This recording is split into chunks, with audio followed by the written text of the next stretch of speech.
बोला श्री कृष्ण भगवान की जय हो। श्री भागवत सार की जय। भागवत सार में 522 दूसरे जन्म की तैयारी मनुष्य इसी जन्म में करता है। 530 पशु पक्षी का अनादर मत करो, इनमें भी वही ब्रह्म है। 524 बाल अवस्था से ही जिसे भक्ति का रंग लगे तो समझना कि वह उसका अंतिम जन्म है। प्रत्यक्ष वस्तु में भगवान की प्राप्ति प्रतीत होने लगे तो मानना कि उसका अंतिम जन्म है। 525 ज्ञान दूसरों को उपदेश देने मात्र के लिए ही नहीं है, वह ईश्वर की आराधना करने के लिए है। ज्ञान के द्वारा मुक्ति के उपाय का प्रयत्न करो। 526 ज्ञान भोग के लिए नहीं, भगवान के लिए है। 527 वाणी और पानी का दुरुपयोग करने वाला अपराधी है, अंत में उसे वाणी दगा देती है।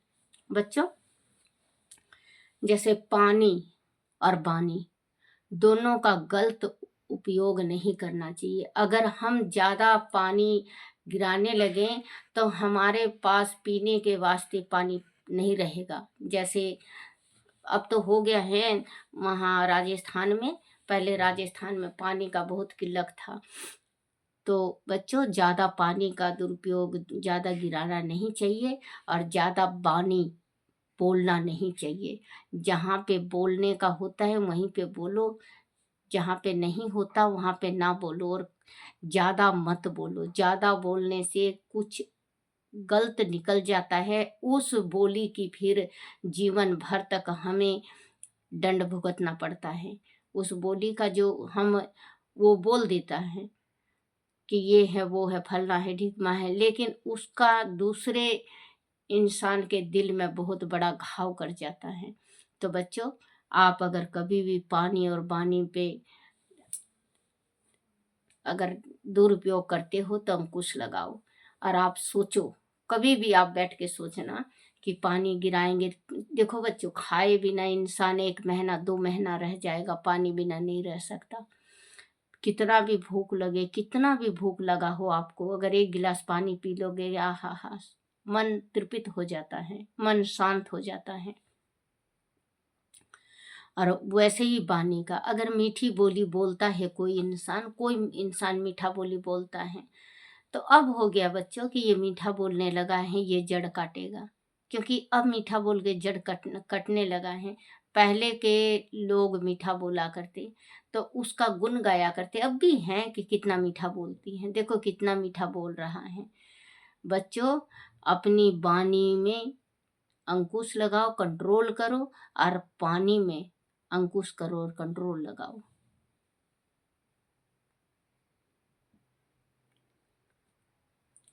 वाणी और पानी का दुरुपयोग करने वाला अपराधी है, अंत में उसे वाणी दगा देती है उसको। जीव 528 जीव को काम करने हैं बोलना और खाना, अंत जीव पर विशेष संयम रखना। जीव का काम होता है बोलना और खाना।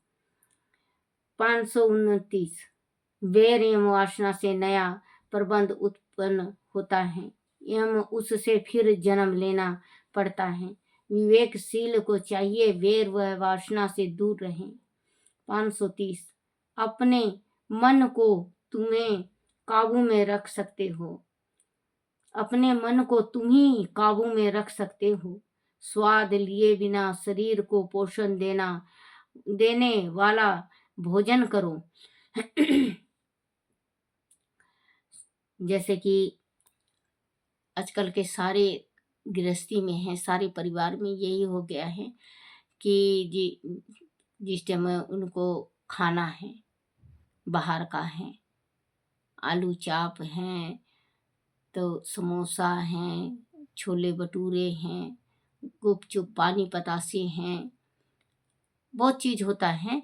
खाने को, बाहर का ज़्यादा पसंद करती हैं खाना, अपने घर का नहीं। अगर साधारण दाल रोटी खाओ, प्रभु के गुण गाओ, दाल रोटी अगर खाना हो, दाल रोटी खाओ तो देखो शरीर, अगर आपका शरीर 70 साल का चल रहा है तो वो 80-90 साल का चलेगा, सिंपल भोजन करने से। दाल में देसी घी का तड़का करके देखो बच्चों, पड़ोसी तक खुशबू आ जाएगा और जी तृप्त होगा खा के वो अलग।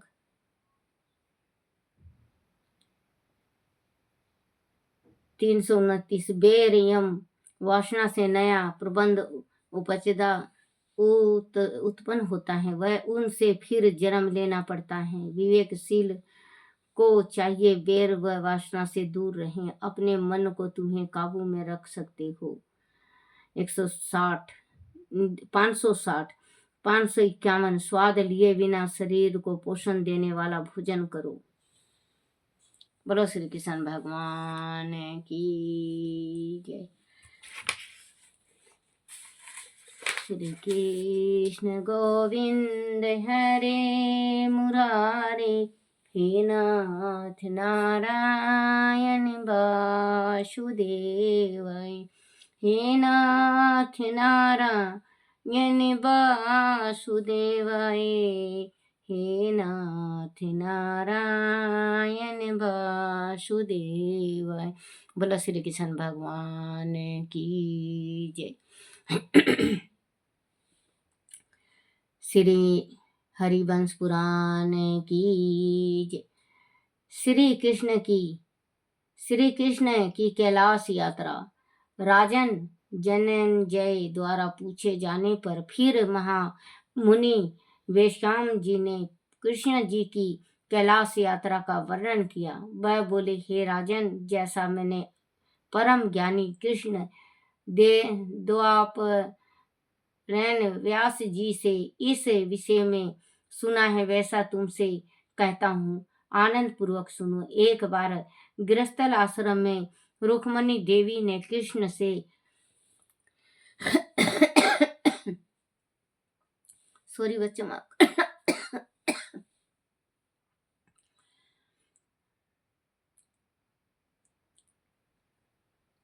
जैसे मैंने परम ज्ञानी कृष्ण द्रौपद व्यास जी से इस विषय में सुना, वैसे तुमसे कहता हूँ, आनंद पूर्वक सुनो। एक बार गृहस्थल आश्रम में रुक्मणी देवी ने कृष्ण से अत्यंत श्रेष्ठ पुत्र प्राप्त करने की इच्छा की। तब श्री कृष्ण बोले, मैं इस प्रकार का पुत्र प्रदान करने के लिए पहले शंकर के प्रति तप करूंगा, क्योंकि हे श्रोणी, पुण्य नामक नरक से त्राण दिलवाने वाले को पुत्र कहते हैं।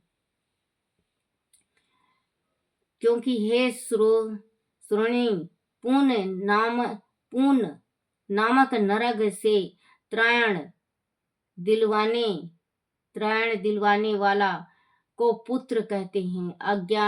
आज्ञाकारी और सतगुण पुत्र प्राप्त होना विश्व की 3 बड़ी उपलब्धियों में से एक माना जाता है। कुपुत्र बुरे वंश का पिता सहित नाश करता है। अंत कुपुत्र उत्पन्न करने से माता का बांझ होना ही श्रेष्ठ है। मैं सत पुत्र की, बच्चों अगर जैसे इसमें लिखा हुआ है, अगर पुत्र है तो ठीक है, और पुत्र अगर कुपुत्र है तो उस स्त्री का बांझ रहना ही श्रेष्ठ है। उस औरत का, जैसे आजकल के बच्चे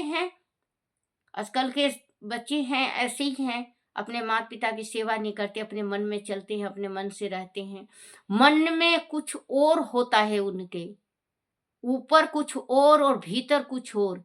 वो बच्चा 7,000 करोड़ बरस तक नरक में कीड़े के कुंड में पड़ा रहता है। जो अपने माँ बाप के साथ छल करता है, तो कभी भी अगर आत्मा से कभी भी अपने माँ बाप को जिसने वो कर दिया, तो उस माँ बाप के जितना भी जीवन में पाप पुण्य जितना भी वो करा है, वो सब उस बच्चे के जाके नरक का गामी बन जाएगा। आप इस चीज का जरूर ध्यान रखना बच्चों। आप अपने, अगर आपका सगा पुत्र है तो आप जरूर ध्यान रखना बच्चों कि आप अपने माँ को, जिसने जन्म दिया है, जिसने 9 महीना अपने गर्भ में रखा है, वो बच्चा अपनी माँ को उलट के ना बोले। जितना भी शब्द होता है उतना वर्ष तक वो नरकगामी रहता है। बच्चों, आप इस चीज का जरूर ध्यान रखना। ग्रंथ में लिखा हुआ है, श्री कृष्ण भगवान कह रहे हैं रुक्मणी से कि जिस जो कुपुत्र है उस माता को बांझ रहना श्रेष्ठ है। वैसी औलाद इस धरती में पैदा करने से अच्छा है कि वो औरत बांझ रहे। क्योंकि कोई कोई पुत्र ऐसा होता है कि अपने सातों पुस्त को नरक में धकेल देता है। ना वो बहन को देखता, ना माँ को देखता, ना बेटी को देखता, ना, क्योंकि वो बच्चों, वो पापी, वो राक्षस होता है। वैसे पुत्र से कुपुत्र रहना श्रेष्ठ है।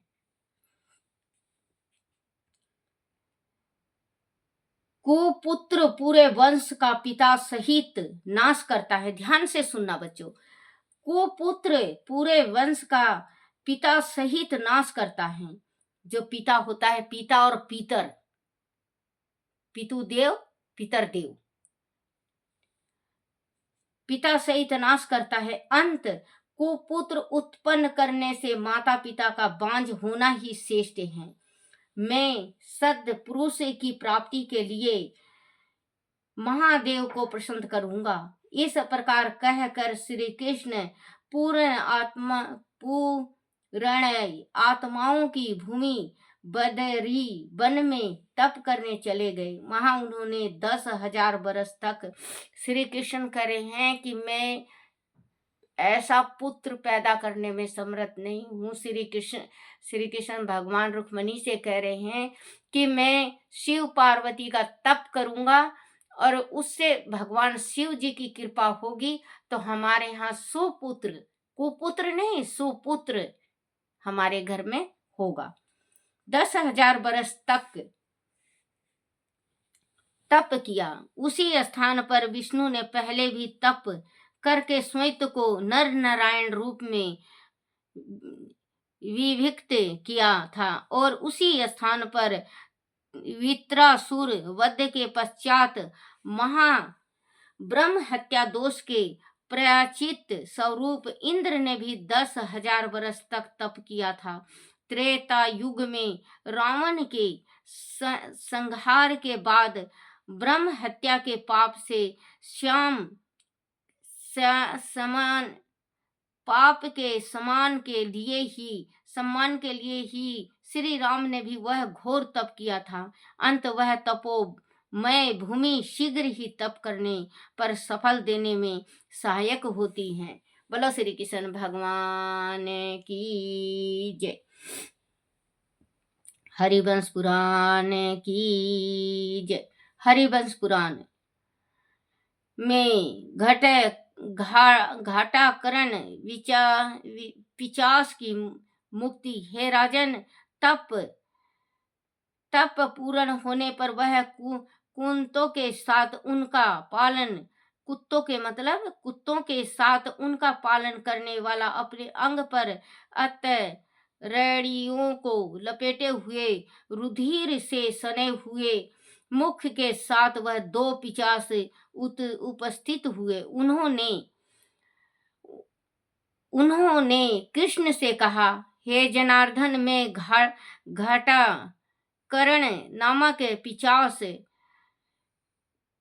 पिशाच हूँ और वह मेरा सहयोगी है। पिशाच होते हुए भी हमारी शिव में बड़ी आस्था है। अपने कर्मों को हम त्रिपुरारी को ही समर्पित कर देते हैं। अंत हमारे पाप कर्मों के बाद भी भगवान शिव ने हमें दर्शन दिए थे। मैं विष्णु का नाम सुनना भी पसंद नहीं करता था। अंत अपने कानों में मैंने घंटे बांध लिए थे, जिससे विष्णु का नाम भी मेरे कानों में ना पड़ जाए। मेरे द्वारा मुक्ति का वर मांगने पर शिव ने कहा, तुम बद्री वन में विष्णु का ही तप करो। जब विष्णु स्वयं श्री कृष्ण के रूप में इस वन में तप करने आएंगे, तब वही तुम्हारे और तुम्हारा इस सहयोगी को मुक्ति प्रदान करेंगे। हे प्रभु, आप ही के द्वार द्वार छी मंत्र ओम नमो भगवते वासुदेवाय का यह जाप कर रहे थे। आपके दर्शनों से आज हमारा तप सफल हुआ। प्रभु, आपने चक्र द्वारा आज हमारा आपके दर्शनों से हमारी इस विचित्र सफलता हुआ। प्रभु, अपने चक्र द्वारा हमारी इस विकृति मलिन तामसी पापी काया को नष्ट करके हमें मोक्ष दीजिए। तब कृष्ण ने उन दोनों महारथियों को मुक्ति प्रदान की। तब कृष्ण जी बद्री वन में कैलाश पहुंचे। उस स्थान पर पहले भी विष्णु रूप से अनंत काल तक तप करके शिव से उन्होंने सुदर्शन नामक अमोघ चक्र प्राप्त किया था। वैसे शिव और विष्णु एक ही सिक्के के दो पहलू हैं के समान अभिनय हैं, किंतु विधान अनुसार पालन तथा व्यवस्था का उत्तर दायित्व विष्णु वहन करते हैं और विनाश तथा विध्वंस का शिव। इसीलिए जब विष्णु ने कोई महायुद्ध करके विनाश कार्य अपने हाथों में लिया है, तब मर्यादा वंश पहले शिव को पूजन द्वारा प्रसन्न कर विनाश की अनुमति ली है। जैसे राम के रूप में रावण से युद्ध करने से पूर्व रामेश्वर की में लिया है, तब मर्यादा वश पहले शिव को पूजन द्वारा प्रसन्न कर विनाश की अनुमति ली है। जैसे राम के रूप में रावण से युद्ध करने से पूर्व रामेश्वर की स्थापना और कृष्ण के रूप में बेलवदेश्वर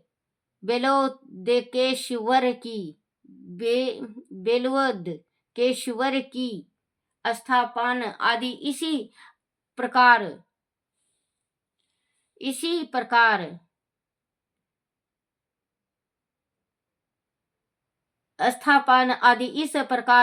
सुदर्शन परम संहारक और अमोघ अस्त्र है। इसीलिए सर्वेश्वर होते हुए भी मर्यादा पालन के लिए इस चक्र को विष्णु ने शिव से ही प्राप्त किया। इस तर्क द्वारा इस प्रसंग के औषधि को समझना चाहिए। अनाथ अति भ्रम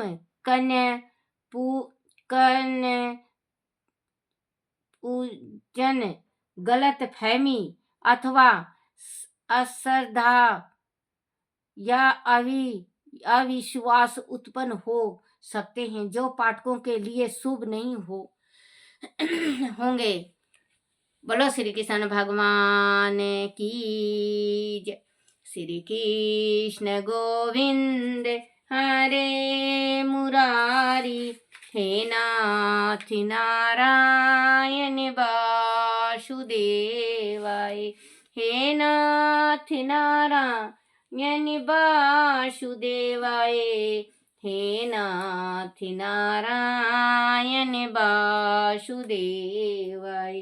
श्री कृष्ण गोविंद हरे मुरारी, हे नाथ नारायण वासुदेवाय। बोलो श्री कृष्ण भगवान की जय। अपने अपने माता पिता की जय। अपने अपने गुरुदेव महाराज की जय हो।